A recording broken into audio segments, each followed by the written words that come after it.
they have created this massive asset bubble that will be ever more sensitive to rate hikes and any quantitative tightening at this stage. Yeah, so I mean, the question is, what's your conclusions and what's your strategy? Now, looking forward, the question is, where's the safe haven? I think investors are losing confidence in a lot of stocks, but look, there's massive controversy here.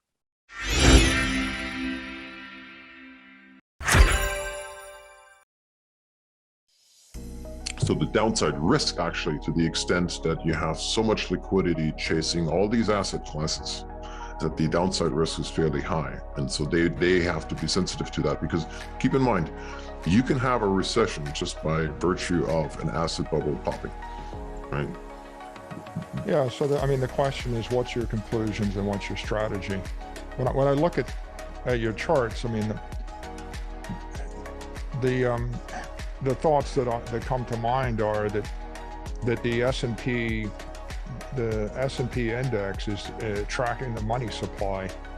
Like, the inflation rate of the money supply is comparable to the S&P index, and in fact, you know, plus or minus 2%, all of the return in the S&P is from the monetary policy of the bankers in the Western world. And that's, you know, what does that tell you, right? It says that the economy is growing at 2 or 3%. The S&P is going up at 10%. We're inflating the money supply at plus 7% or 8% more.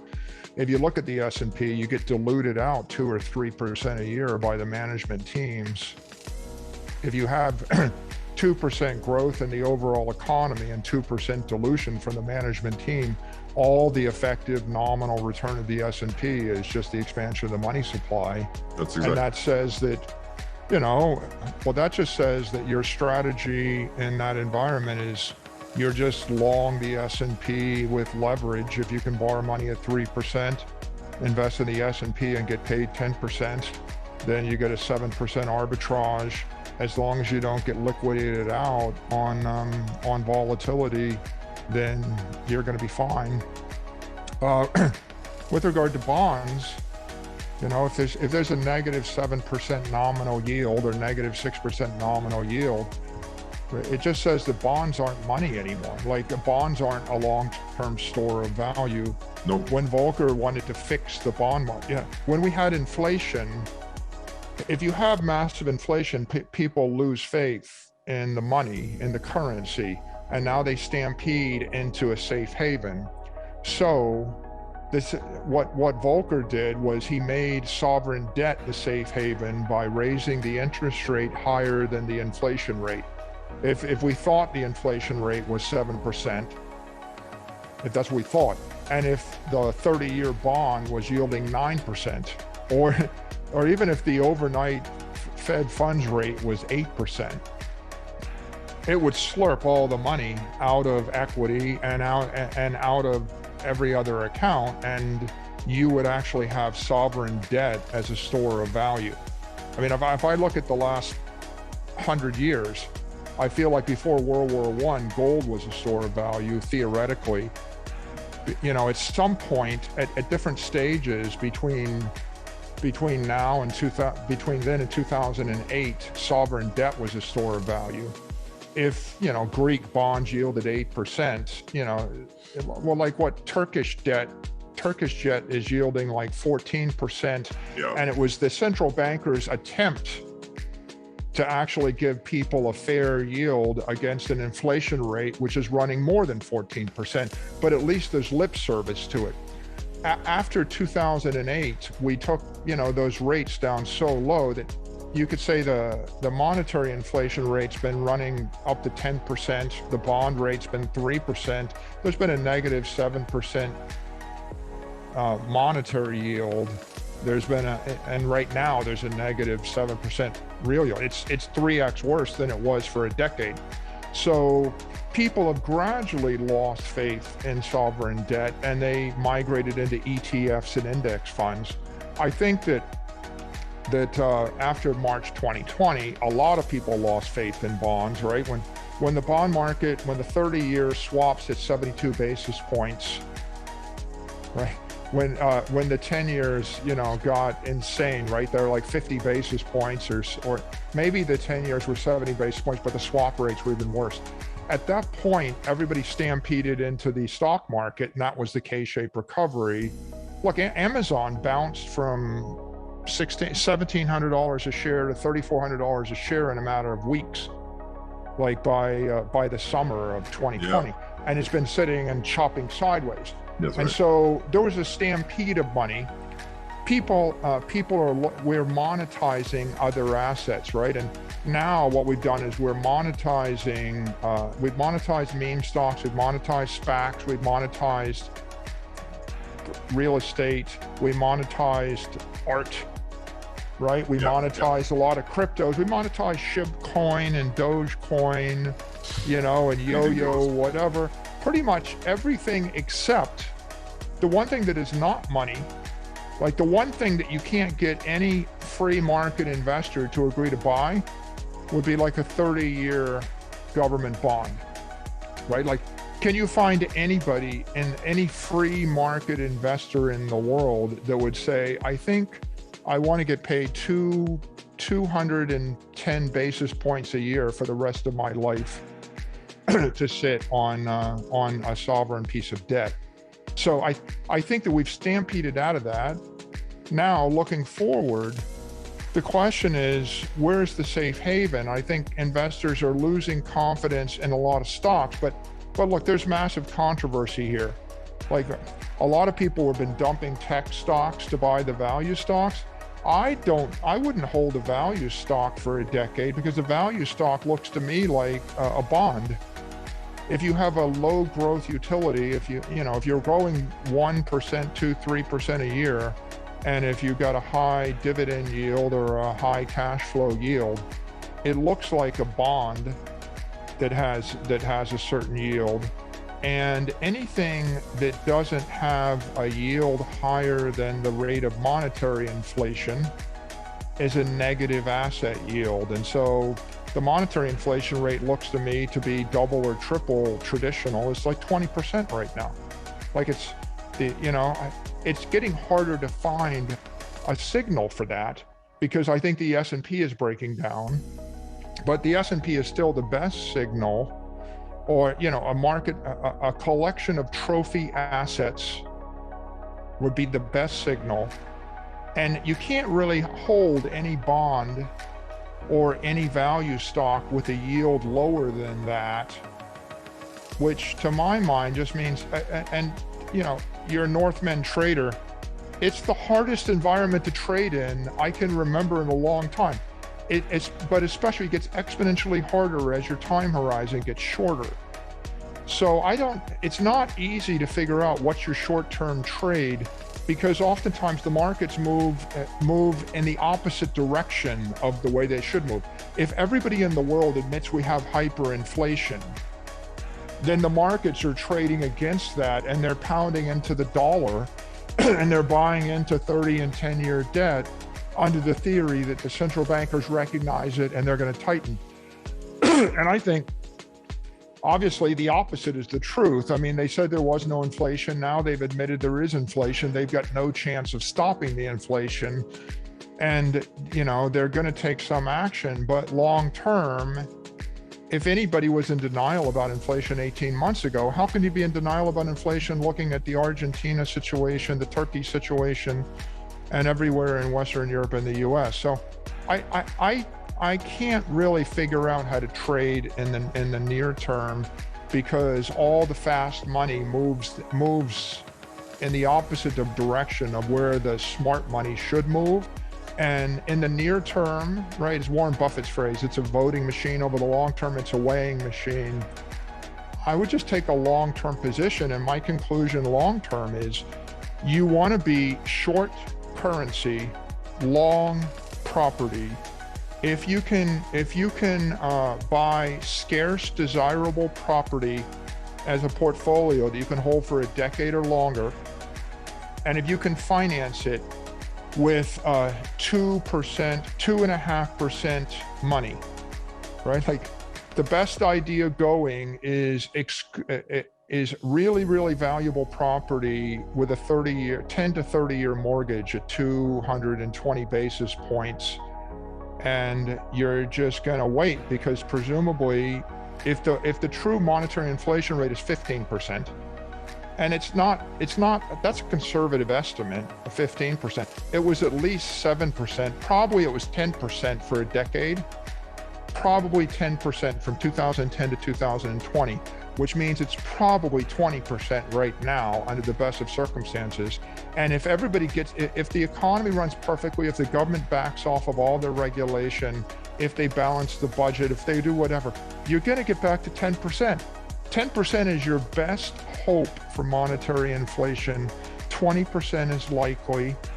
So you got to find something that's going to be as desirable, relatively speaking, in a decade as it is today. And that means trophy art, trophy assets. If you look at an equity, the equity is a partial currency derivative to the extent that it is a competitive commodity cash flow generating, then it looks like a currency derivative completely, a bond. To the extent that it is a monopoly, specialty. If you have a exclusive monopoly on a drug, if you're Google, if you have a digital monopoly, if you have a license from the government, if you're a monopoly and you can raise your prices with impunity, and if the government has to have you, then you start to look more like a trophy property. So I would look at every stock and I would say, what portion of it is property versus what portion is currency, right? And I would short the currencies, or I would run away from the currencies. I would run toward the properties. Looking behind you on the screen, I look down at London and I say the Magic Mile looks like property, but a mile sitting in the middle of the country looks like, you know, a commodity currency, and that's going to not be scarce. And I feel the same way about everything, right? So I would buy Picasso, I would buy Leonardo da Vinci, I would buy the exclusive trophy sports team, I would buy the trophy asset I can hold for 30 years. I would buy Bitcoin, because these look to be scarce, desirable, universally holding their value 10, 20, 30 years out. I would not hold a commodity cash generator. I would not hold a bond. I would not hold currency. I would not hold a value stock. And I would not hold anything that's a currency derivative in a collapsing currency, right? So like international, what's the kiss of death? International value stocks? Like I've got I owned a portfolio of stocks in Turkey or Argentina or Africa or South America. But the thing with stocks too is they're becoming, when they're, you know, as long as I guess supposedly monetary policy remains effective, you know, maybe they are immune to downturn. But we've kind of been living this fantasy world here. NASDAQ's up every single year since 2009.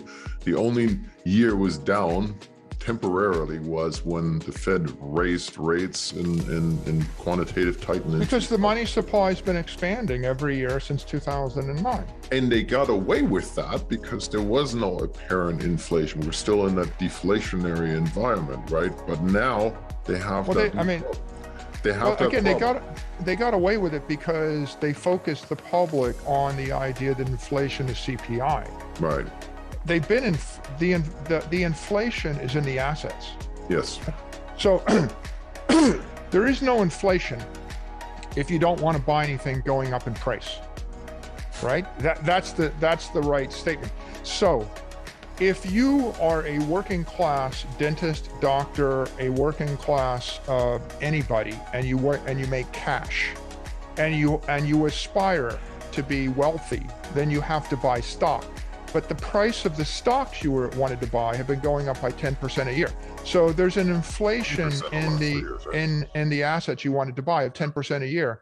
Unless your salary is going up after tax at 10% a year, you've been getting wiped out of the market. Every cash generating company If you have a company which is generating cash and you're valued based on the cash, the inflation's killing you. So Sven, 99% of the value stock cash generators have been wiped out over the past 15 years. Like if you look at the mortality rate in mid-sized cash generating companies, look at what happened with every mid-sized retailer, every mid-sized software company. They all got wiped out, just hoovered up by Microsoft, by Oracle. They all had to do LBOs, right? So I do an LBO, I leverage up. We talk about the consumer class going into debt, right? If the price of everything you want to buy is going up at 10% a year and debt costs 2 or 3%, the rational behavior is you buy a house you can't afford and take on debt. And it made sense because if you bought the house, it went up by 10% a year and your debt is fixed. So we have forced the consumer, the working class, into debt, and we've forced businesses into debt. And at the point that they can't cover the debt, right, then they're caught in this set of defaults. So the day of reckoning came to businesses before it came to consumers, because if you're a CEO of a publicly traded company, you have to get your stock up, and your stock won't keep moving up if you just lever up completely. You can get your stock up for about 2, 3, 4, 5 years, and then you're fully levered up. And then you have to do acquisitions that move the top line. So like the headline today is Microsoft buying Activision. Okay, if you have a stock and you can't organically grow faster than the rate of monetary expansion, the only two strategies are you have to lever up your cash flows by taking on more debt, which is decapitalize, Finn. You basically take your $1 trillion of capital to minus 100 billion in capital, or you have to decapitalize, or you have to engage in dilutive acquisitions. You start buying up everything else, rolling up other like companies, bolt them onto your company, and then you can project cash flows going up at 20% a year, even though the organic rate of growth of the business is 3% a year. Oracle, all of the big enterprise software companies did it. Oracle did it for a decade. Microsoft is now doing it. 99% of the companies I competed against, Sven, went out of business in 15 years. And you know why they go to business? They either LBO'd, they went private with debt, or they did a string of acquisitions, bolt-on acquisitions. Each one of was more dilutive than the previous one, in order to create the appearance of growing 20% a year when the organic growth rate of everything they acquired was 5% a year, or 2% a year, or 0% a year. And you can imagine, if the management team spends every waking hour, like I know, I live this, 100,000 things right every year for a decade to grow 3% a year or 0% a year. If you spent every waking hour trying to grow and you could only grow 2 or 3% a year, and if the money supply expanded at 10% a year, and if the S&P went up at 10% a year, your hurdle rate is 10%, which means you've got a negative real yield of minus 7%. So if you put infinite effort into that and you just can't get ahead, then you either have to borrow a crap load of money and buy yourself back, or you have to issue stock, dilute your stock to buy another company which couldn't grow. So now my management team can't grow my company, but we bought 3 other management teams, 3 other companies that couldn't grow either. And now the other 3 management teams quit, they cashed out. And now one management team has 4 problems. And so that is classic dilutive distraction, right? So what happens is you do the one, you do the second, you do the third. Now you have 4 companies that are all growing minus 3% a year. So your organic growth rate is minus 3%, but your nominal growth rate looks like plus 10%. So now you have to do a big acquisition, right? A bigger one. Everybody keeps doing bigger acquisitions, right? And then the final acquisition is there is nobody bigger, so you sell yourself, you see? And so That's the story of the public markets. If you look in the retail business, in the newspaper business, in the software, every business, you either sell yourself to a public investor, you sell yourself to a private investor, and what's the culprit? The culprit is 10% monetary inflation every year. How long has that been going on? It looks like it's been going on for like 100 years, Sven. Yeah, but it just went in overdrive here in the last 15 years. Okay, so now what happens? It went in overdrive, but what happens when it doubles or triples? In the last 18 months, it doubled again or tripled again. So you're flagging it. The question is, what are you going to do about it? If you're a public company, you do big acquisitions. You have to basically use your stock to buy something. To buy growth, yeah. If you're an investor, you're juggling between various things you can own. And diversification actually killed in the last couple of years, right? The problem with diversification is you're not diversified, because if you're owning 100 companies that are all currency derivatives and they're all driving, let's take the extreme.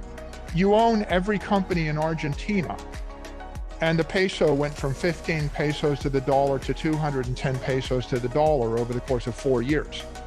Where's your diversification? Right?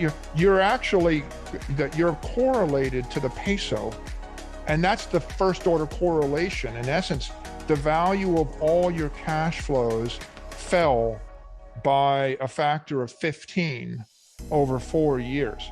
Now, the same is true in Turkey, but you could say, well, I'm not in Turkey, I'm not in Argentina. Well, you are in a way. You're in the US, and if the value of the US currency is cut in half, then everything you own that's generating US dollars, right, that's valued based upon the dollars, is also got its cash flows being discounted. So the number one thing you have to do is you have to actually come up with a discount rate over the next decade. And you have to then look at whether or not the thing you own is valued based on cash flows and what kind of currencies. Then you have to apply a discounted cash flow model. And what you conclude is just about everything, right, looks like a bad investment if it's valued based upon cash flows. Now, professional investors have a conflict of interest. The conflict of interest is, if you're a venture capitalist, you raised $1 billion to invest in private companies that are early stage. Is it risky? Sure it is. Do you have a choice? No. If you're a venture capitalist, you have to invest in private companies at early stage. So it makes sense to you. Would I do it, Sven? No, because there's a 99% failure rate. But if you had $10 billion of capital and you're getting paid 2% management fee and 20% of the upside, it makes sense for you. If you're a professional investor and your mandate is to invest in public equity, would I hold public equity? No, because half of it, or more than half of it, is currency derivative. But it makes sense for you because you're getting paid 1 or 2% management fee, right? So maybe you're a crypto venture fund. Should you invest in crypto? Not really, because there's 6,500 of them and 99% of them are going to go away. But if you have billions of dollars and you're getting paid 2 and 20 to invest in them, then you have a different situation. What if you're a bond fund? You've got $10 billion to invest in bonds. Would I hold bonds? No, but you've got $10 billion. So you've got a mandate and you've got strategic permanent capital. So the market is being driven by capital structures that have inertia, right? Like if you look at the returns of these guys. The system is set up so money flows into particular vehicles, whether it's the best investment or not. That's just the mandate, right? Well, the pension fund might have money with a certain investor for a decade, and they review it once every 1 to 3 years. Yeah. So there's a lot of inertia there, and so I think that you have to, whenever you're looking at anybody's advice, you just have to figure out, well, what are their biases? I mean, are they here to sell you? If I'm here to sell you trading advice, then it's in my best interest to come up with a trade every week. Like on CNBC, they're giving you the trade of the day. Well, because they have a daily show. If they only had a show once a year, Here's the yearly trade. So here's the thing about Bitcoin. I've just got one idea, which is buy Bitcoin, hold it for a decade. Okay. And so I don't really have a different strategy every day, every week, every month. And now you come back to the issue of, well, what do you think about that? Well, 95% of the returns in Bitcoin over the last 9 years came in 2% of the trading days. That's it. That's absolutely true. I mean, you have these massive bull runs, and you're either in the move or you're not, right? Someone did the analysis. I think Howard Marks did the analysis on the S&P, and they determined that there was like one trading day a year that accounted for 100% of the S&P yield for 20 years. Like there are 20 days that amounted to all of the return in the S&P over 20 years. And there's like 5 days a year that amount to 95. If you miss the top 5 days of the year in Bitcoin, your return is 7% a year. And if you had those 5 days, your return is 147% a year. So the conclusion really is, but it's not that different to look behind you, right? If you own the middle mile, the magic mile of London, what's your strategy? I'm going to hold it for 400 years. Yeah, of course, yeah. And there's going to be bad, like during the Battle of the Bulge or the battle, what was the battle over London? There are so many. And there was the Boudica Rebellion 2,000 years ago. When the Nazis are bombing London and St. Paul's Cathedral or whatever, right? The real estate values are going to plunge. Yeah.